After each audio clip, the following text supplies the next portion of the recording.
Hi, I'd like to make an appointment. My name's Piper. Last name Nasuli. Yeah, just a consultation. Do you have anything for Monday? Monday 9:30? Okay, great. Okay. Thank you. Thank you very much. Bye. Thanks for coming in today, guys. I know this was a challenging journey that you just went through. The IVF cycle resulted in a chemical pregnancy. And as we had talked about, the chemical pregnancy is where you do get an embryo implantation briefly, and very, very early you do not continue and you lose the pregnancy. So in some way we're cautiously optimistic that we were able to get an early implantation, the embryo attached, but it didn't continue. So the HCG level has gone to negative. Okay, okay.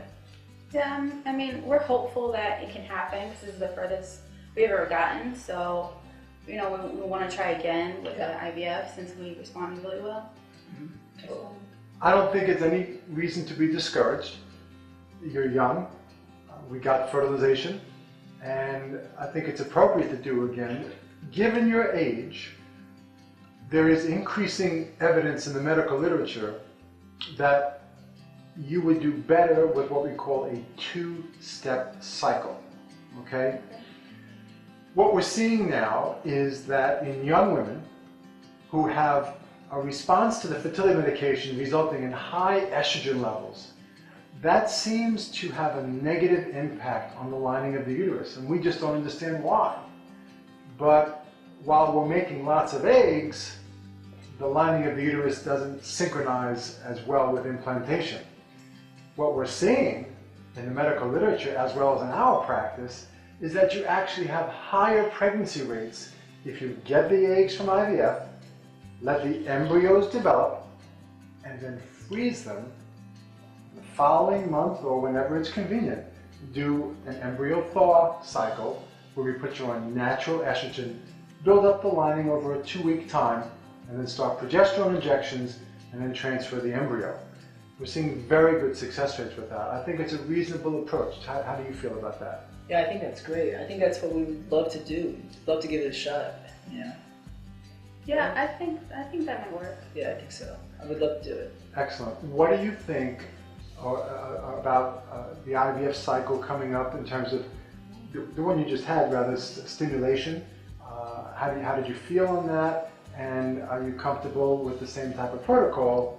Yeah, I think based on my results, I responded really well to all the medications. You know, I had the natural things. I was bloated, and I felt like it was an emotional process. You know, you have all those hormones going through your bloodstream, so I was kind of yelling at him now and then, but you know, he's a trooper, so he took me. And yeah, I took the brunt of it. Yeah. And survived. You're very blessed with the love that you have for each other, and that kind of support just speaks volumes for not just your relationship, but so important as you're going through this kind of a struggle. The couples that come closer together really, I've seen do so much better during the cycle. Obviously there's some side effects of the medication, nausea, breast tenderness, bloatedness. What we do see though sometimes is some irritability. So you're understanding that, and that's so important. So another cycle would involve, of course, the injectable stimulating medication. And we'll monitor you with blood work and ultrasound again every several days to see the follicles. And you know, those follicles are follicular cysts with small little eggs inside. We'll let the follicles grow on ultrasound. When the follicles reach a good size, then we give you that final trigger injection. And that, if it's HCG, which we usually would do, that can sometimes cause the bloatedness after the trigger shot and the egg retrieval. We often sometimes use a GnRH agonist called leuprolide acetate if your estrogen level is very high to reduce your risk of hyperstimulation syndrome. So really, you've gone through it, you know what it's about. Yeah. I'm praying with you that we're more successful this time. How are you doing emotionally with this process, and are you sharing much with your family? Well, emotionally, we're doing very well because we strengthen each other, and you know, we've been through this before, so we're cautiously optimistic.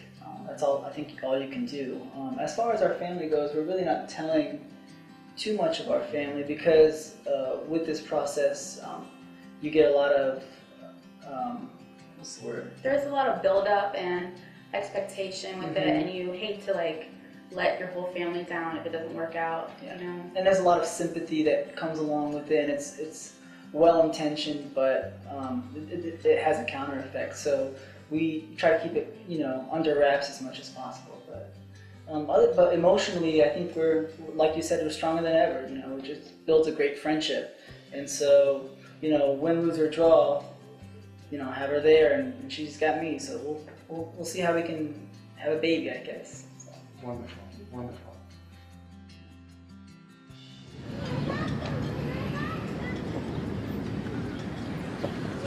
Hey, kiddo, sit. Sit. Wave. Wave. Wave. Come on. Wave. Wave. Sit. Hey, sit. Wave. Hey, wave. Wave goodbye. Wave goodbye. Wave goodbye. Good job. Wave goodbye. Well, Huh?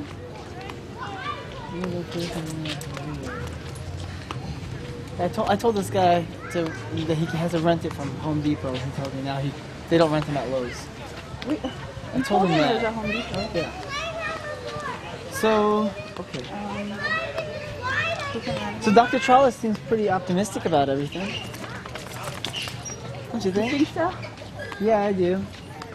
Yeah, I'm really excited about this opportunity. I'm really hoping it works. I feel good about it. Feel good about this one? Yeah, I do. I feel Optimistic? optimistic. I think so too.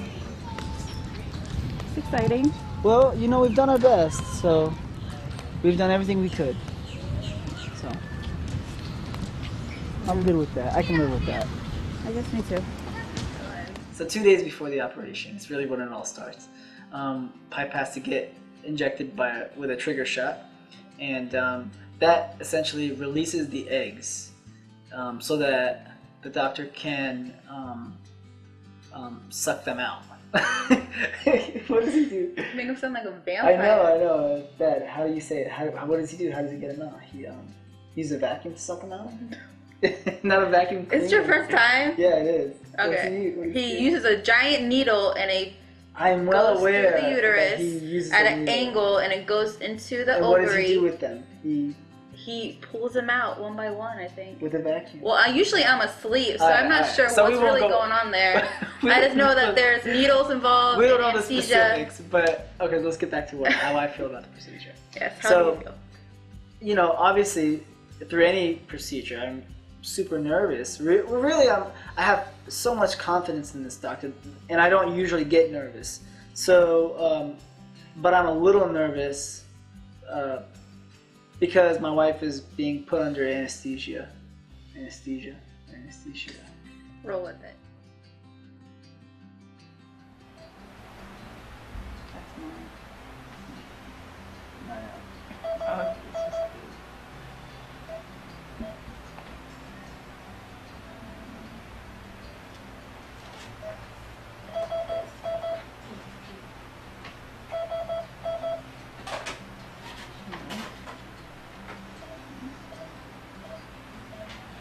That's beautiful.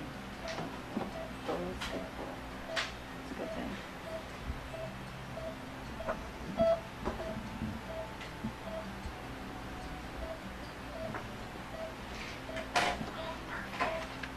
The bottle and cell you can return. 124 over 85. Oxygen saturation is 98%. Don't get much better, and your heart rate's 85.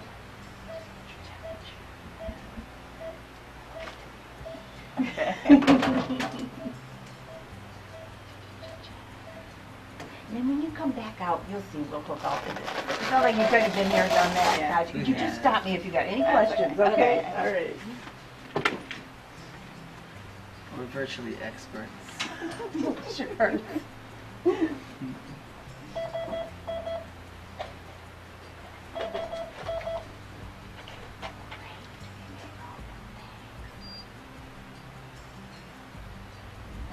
Oh, thank you. Am I pouring them out in your lap?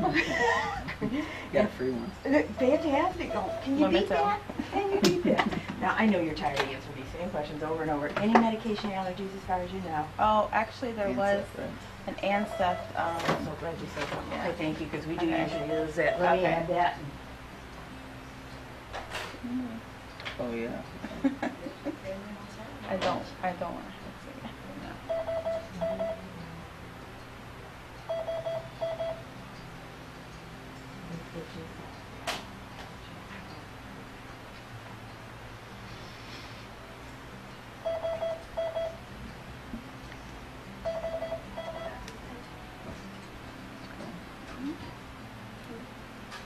Gotta let it.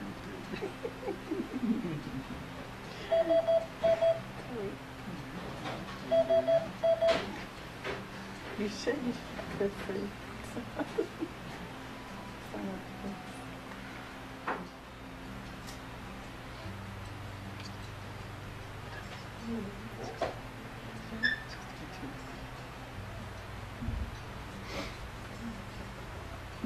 You got a lot done today.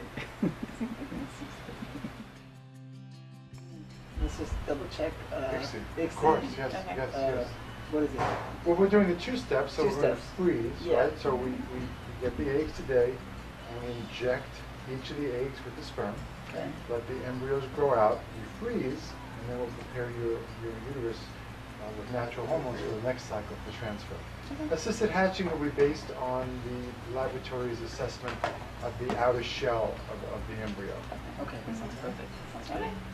All right, Yeah. let's go do it. Yeah, let's do Okay, it. good, good. All right. Hard boiled, please. Hard boiled. Well, I think that's good, guys. That's true. That's true.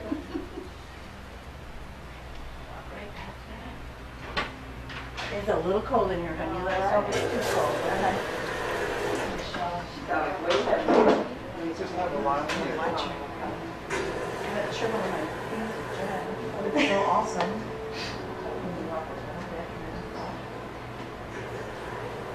Let me grab another sheet for cover. You sit tight, you're perfect. Reach it behind you back in. You're taller than I am. You may have noticed that. That's good interview. I can get another sheet if you want. Want to do one over? If that'll make it easier? Yeah. This should be fine after this then. I really don't get nervous actually, because I have every. Why are you laughing? Because you do get nervous. You think so? Yeah. How do you know? I don't think I get nervous. Okay. I mean, I'm scared. I'm not nervous. I'm scared that God forbid my wife will die while we're trying to have a baby. Ironic. Yeah, while we're trying to have a baby, the last thing I would want. But other than that, I think that the doctors are really good, and I have every faith in them. You know, that they know what they're doing and that they're qualified. And Dr. Trolice has done this, I would say, thousands of times. You know, hundreds, if not thousands of times. And he's very confident in the way he speaks, and I feel like he's more than a doctor to me. I feel like he's a very, very good friend. So when he says everything will be fine, I feel reassured. But you know, that day is a very stressful day. I mean, we were awake at 5 o'clock that morning. We Well, went. I was awake really like at 4. Yeah, you were getting ready, but I mean, it Because was. I can't sleep anyways because I'm nervous. Yeah, and so you're nervous. anxious. And you know, that day we went and we did acupuncture because we've been doing acupuncture. It helps with the blood flow, right? It helps with the blood flow, and so And the stress is supposed to like reduce your yeah, stress. it's supposed to reduce stress and stuff. And so I watch, so then we after we get the acupuncture done before the procedure, so we're talking 5 o'clock in the morning. You know, we met at the office to do our procedure around 6, right? Yeah. 6.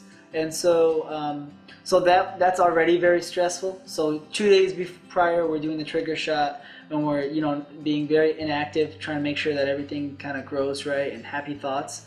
And then, you know, it leads up to this day, and that day I also have to, not only do I have to see my wife go through a procedure, but I also have to give a sample.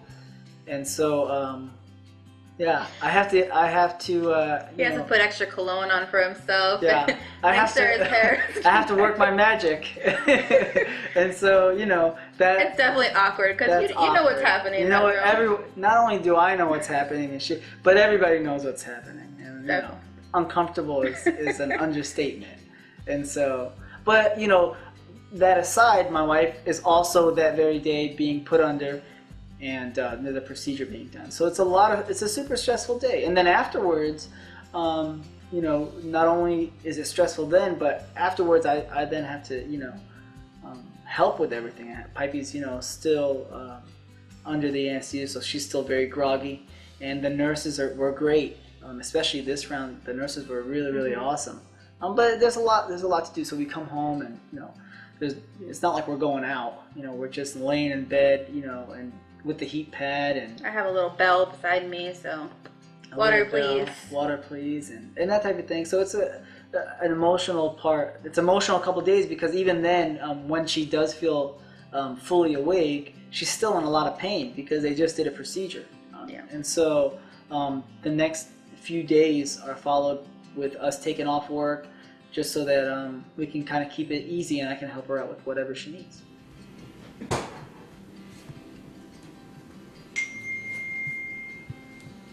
Really? I'm getting you water right now. Thanks. Thanks, Dave. You're welcome, buddy. All right.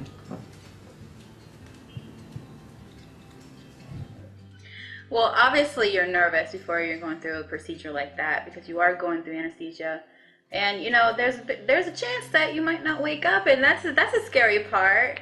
But he does his best to try to make the situation like lighter. So he'll tell me jokes, and he just tries to ease like the stress and anxiety that I have going into the procedure. So he's really a big help when it comes to that. Yeah, I'll say that, like, you know, this whole process of IVF, I haven't been the patient, because, you know, but I have been to every appointment. Because you don't have a uterus. I don't have a vagina. Yeah, I don't know. Or that's important, you know. too. But that's a medical term. If I did, you know, but I might as well have a vagina, because it's... Stop saying vagina. Okay. But essentially, the point of what I'm saying. You know, sometimes I do wish that you have the vagina, because I would love to just sit there and, you know, have to go off to a room by myself for a couple minutes. And really, like, yeah, you can get poked and prodded, and I could just sit back and enjoy the scenery. You're taking away from what I wanted to say. I know what you want to say. But I'm telling you that sometimes I feel like we should switch places, and I'd be just fine with that. Sometimes I really wish we could switch. Me because too. I hate to see you go through all that stuff. And well, and I hate going through all this stuff. But I'm right there with you. I think that's kind of the idea. Is I'm right there with you. I am right there. I am part of your team, and though I don't have the lady parts that you need, that one would need to do IVF, I certainly feel your stress, and do my best to lighten the mood and stay positive, because I think that's my job. Since I don't have the lady parts that are needed to get this job done, then I lend all my other services, and so that is essentially the emotional part of all that entails up to now. Yeah, the procedure up till now. I mean, you're nervous, you're scared, and then you're hopeful that, you know, your embryos will survive for the next day. They have to multiply and divide properly. Right. And we did ICSI this time, so we know that, well, I mean, it wasn't a guarantee, but it's pretty much a guarantee that his stuff and my stuff will fertilize. Otherwise, sometimes it's just put into a petri dish and hope for the best. Well, we know from last time it worked out better when we did ICSI. So We have to wait and see if everything. I mean, that is progresses. one half. That is essentially getting on the roller coaster and the climb up before the fall. I mean, we just now have reached the halfway point with IVF. We still have a lot left, a lot to go. I mean, as soon as we build the wall in the uterus, then to a healthy lining, then we insert, what could become a baby, inside of pipe. And then there's the whole roller coaster down, and you're on pins and needles, kind of waiting for the call, which we've had several calls, in our life, and none of them have been positive. One of them was a little positive, if that makes any sense. We had Well, it was confusing. I mean, it was a last kind of time. the call was essentially you're pregnant, But you're not pregnant you're kind enough, of pregnant, yeah, and you have to. We had to do several more blood tests, and that was when we found out that we were having a chemical pregnancy. Right, that was our last one. The last IVF that we did. So a chemical pregnancy essentially is your body has all of the hormones that indicate that there's a baby, and because the doctor did put in a baby, there essentially is a baby in there, but it's not growing at a rate fast enough. And it doesn't reach to a place where you can detect a heartbeat. Right. So basically, it's an early miscarriage. I think it's way before a heartbeat. No, it is. But the reason why it's a chemical pregnancy because you're chemically pregnant because you have the hormones inside you. You have everything needed for a baby except for the heartbeat. The heartbeat. The heartbeat? Yeah, the heartbeat. When does the heart beat? Like they do it early. Like I don't know. We never got that far, but I know that's like 6 weeks or something like that, or 8 weeks. I'm not sure. I don't know. I think no, I'm not making it up. Okay. Because it has to detect on an ultrasound, and the chemical pregnancy, like if just a chemical pregnancy is falls off. Exactly what it sounds like. It's a pregnancy that the only way you can tell you're pregnant is because of the chemicals that are found inside of a pregnant woman's body. They're all there, but there's just no baby. That's what I understand it to be for a chemical pregnancy. Yeah. That's right. So it was hard. It was hard. Pipe and I have this tradition now of going to Disney World whenever we to find out bad news. whenever we go to find out bad news. So can't be depressed at Disney. Yeah, I mean you can, but Well, just yeah, not as much. but then not you as just much. leave. Yeah, then you just leave. Yeah, so we'll find out this time if it works. Hopefully we'll be at Disney. So it looks like they counted 17 eggs, 17 plus eggs. So we'll see how it goes.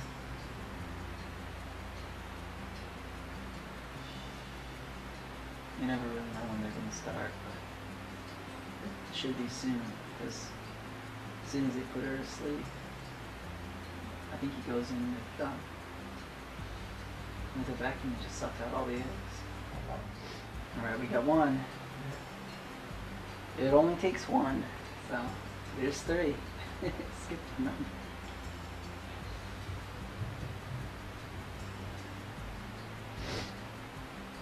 We're just super positive. It may not work out, but we gotta stay positive.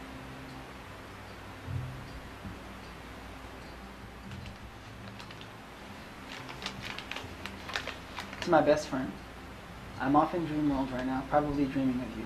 Just want to tell you that I love you and thank you for being there for me throughout this whole process. I can't wait to see you again. Love you with all my heart, your best friend.